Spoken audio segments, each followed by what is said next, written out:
සූත්‍රයේ පාර්වතිය ගැන වදාළ දෙසුම. ඒකෙදි බුදුරජාණන් වහන්සේ වදාලා මේ ගෙවාගෙන ආපු සංසාරේ දුකක් වින්දා කියන කාරණය ශ්‍රාවකයන්ට නුවණැත්තන්ට තේරුම් අරගෙන දුක කෙරෙහි කලකිරින්න, සමුදය ප්‍රහාණය කරන්න, තණ්හාව නිරෝධය සාක්ෂාත් කරන්න මාර්ගයේ වඩන්ට ඕන කරන වීරිය උපදවා ගන්නට තමයි මේ දුකය ගැන විස්තරේ. දැන් අපි කවුරුවත් කැමතිද දුක් විඳින්න?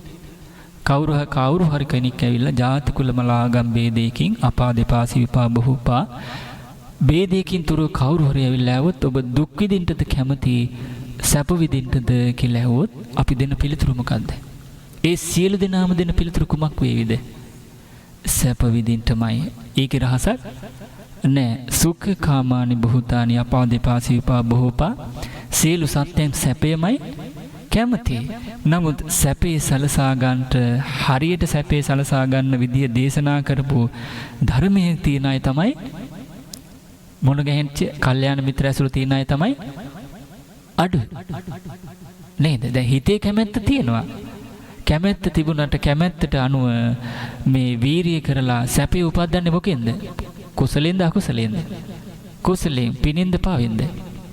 පිනින්. එනම් හරියට පින් කුසල් වැඩෙන පින් කුසල් ගැන යථාර්ථය අවබෝධ කරපු මුනිවරයන් වහන්සේලා කල්යාණ මිත්‍ර ඇසුර ලැබුණොත් කෙනෙකුට ඒ අවස්ථාව ලැබෙනවා.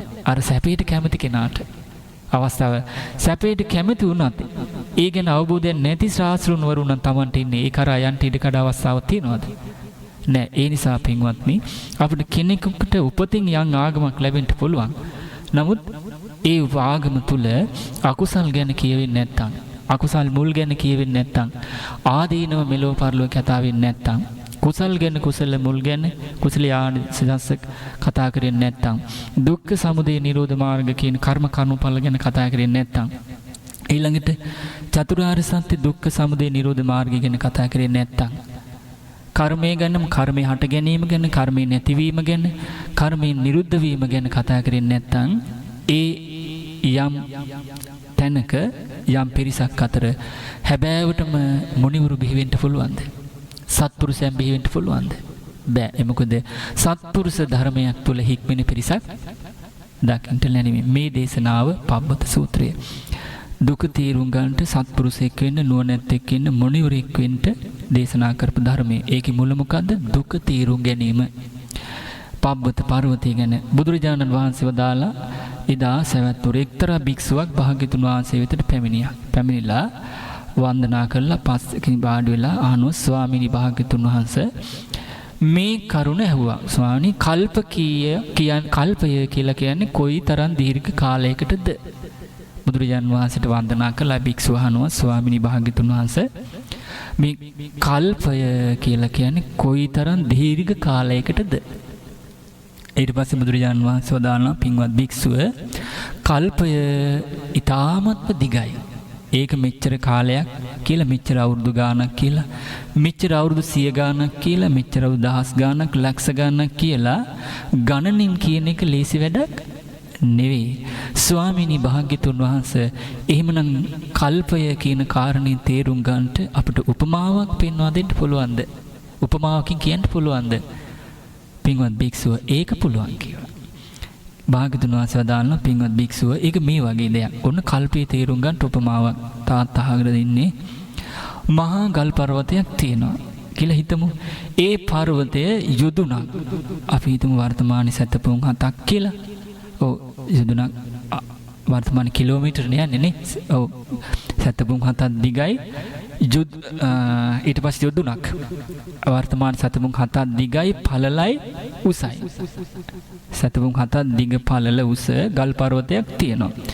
ඒ ගල් පර්වතයේ දැන් හිතලා බලන්න 70ක්ම 7යි උස, පළල, දිග. ඒ ගල් පර්වතයේ සිදුරු නැහැ, කුහර නැහැ. ඒක ඝන පර්වතයක්. සම්පූර්ණ සිදුරු නැති ඝන පර්වතයක්. ඉතින් එක්තරා පුරුෂයෙක් අවුරුදු 100කට වතාවක් සිනිඳු සේලයකින් ඒ ගල් පර්වතේ වරින් වර පිසදවනවා. අවුරුදු කීයකට වතාවක්ද? 100කට එක වතාවක්. අර යොදුනක් කියන්නේ සතපුම් 7ක් දිග, පළල, උස, සිදුරු නැති, කුහර නැති ඝන ගල් පර්වතේ අවුරුදු කීයකට වතාවක්ද? 100කට වතාවක්. බුදුරජාණන් වහන්සේ වදාලා පින්වත් භික්ෂුව ඉතින් ඔය ක්‍රමයෙන් ඒ මහා ගල් පර්වතය ඉක්මනට ගෙවිලා යනවා. ඉක්මනට ගෙවිලා යනවා. ගෙවිලා යනවා. අවසන් වෙලා යනවා. සිදුරු නැති කුහර නැති ඝන සැතපුම් 7ක් දිග පල්ල උස ගල් පර්වතයේ අවුරුදු 100කට සිනිඳු සලුවකින් පිහිදාන කොට ඒක ඉක්මනට ගල් පර්වතයේ ගෙවිලා යනවා. නමුත් කල්පය කියන්නේ තරම් ඉක්මනින් ගෙවි අවසන් යන දෙයක් නෙවෙයි. තින්නනේ පින්වත් භික්ෂුව කල්පය යනු ඔය වගේ ඉතා දීර්ඝ දෙයක්. පින්වත් භික්ෂුව ඔය ආකාරයට දීර්ඝ වූ කල්පයන්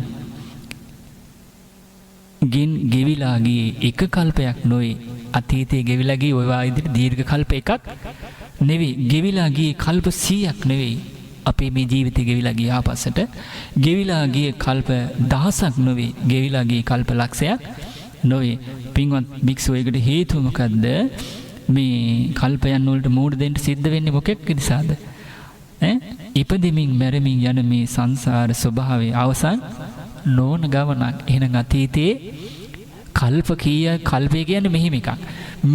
මේම නම් ඒක කල්ප කියන්නේ ඉතා අතිශය දීර්ඝ එකක්. එතකොට මේ කල්පයන් තුල විඳලා තියෙන සැපද දුකද?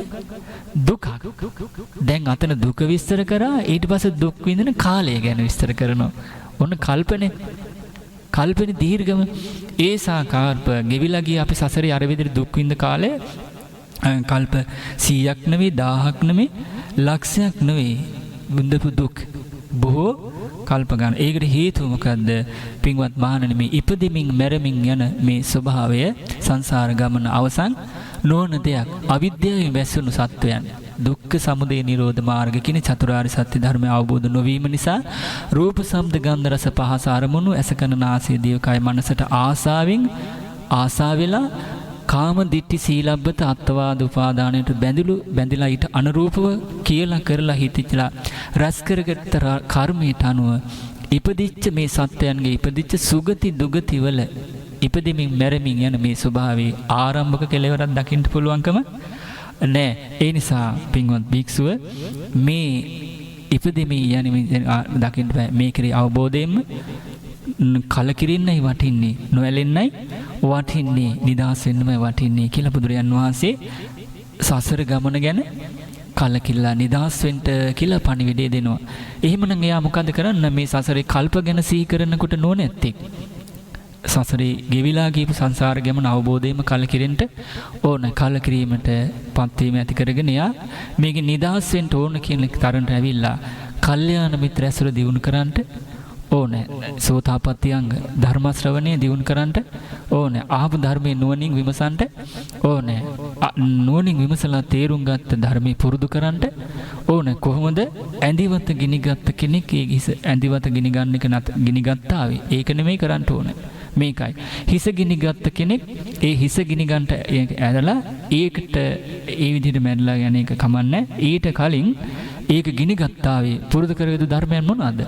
බුදුරජාණන් වහන්සේ ගැන ධර්මයේ සංග්‍රහණය ගැන ගුණ වශයෙන් හිතේ පැහැදීම දියුණු කර ගැනීම. ජීවිතේ ප්‍රධාන අරමුණක් විදිහට පන්සිල් ආරක්ෂා කිරීම. 4 පොයට 8 සිල් ආරක්ෂා කිරීම. ඊළඟට දෙමෝපියන් පෝෂණය කිරීම. ධාර්මිකව ජීවත් වීම. දහම් දැනුම ඇති කර ගැනීම. දන් දීම. නුවණ දියුණු කිරීම. ඒ කියන්නේ අකුසල් හඳුනගෙන අකුසල් මුල් හඳුනාගෙන අකුසලේ ආදීනව කල්පනා කරලා අකුසලෙන් නුවණැත්තෙක් විදිහට අකුසලෙන් බැහැරවීම. කුසල් හඳුනාගෙන කුසල මුල් හඳුනාගෙන කුසලයානි සංස කල්පනා කරලා නුවණැත්තෙක් විදිහට කුසල් වඩන්න ඕනේ. ඊළඟට මේ විදිහට කර්මඵල හොඳ නරක පින්පව් සුගති දුගති සංසාර ගමන හේතුඵල ධර්මයේ නිදහස් වීම චතුරාර්ය සත්‍ය ධර්මයේ විසඳුම නිවනයි කියලා නුවණැත්තෙක් විදිහට කයින් වචනෙන් හිතින් රැස් වෙන පව් බැහැර කරන්න ඕනේ. එතකොට මොකද වෙන්නේ? අවබෝධයෙන්ම කලකිරිලා සසරට නොවැල්ලා නිදහස් වෙන්න උවමනා කරන මඟ හැදෙනවා. හැදුනට පස්සේ මොකද වෙන්නේ? අර අවිද්‍යාව නැති වෙලා යනවා. නැති වෙනකොට තණ්හාව නැති වෙලා යනවා. තණ්හාව නැති වෙනකොට උපාදාන නැති වෙලා යනවා. උපාදාන නැති වෙනකොට භවය නැති වෙලා යනවා. භවය නැති වෙනකොට ඉපදීම නැති වෙනවා. ඉපදීම නැති වෙනකොට ජරා මරණ ශෝක වැළපීම් දුක් දුම්නස් අර ඉපදීම නිසා කලින් සිද්ධ වෙච්ච මොහොත දෙන්න උන සියලු දුක් දවසන් වෙලා එනවා. ඒව මේ තස කේවලස්ස දුක්ඛඛන්දස්ස නිරෝධෝ හෝති. මෙන්න මේ විදිහටයි කෙනෙක් සියලු කායික දුකින් මානසික දුකින් නිදහස් වෙන්නේ කියලා බුදුරජාණන් වහන්සේ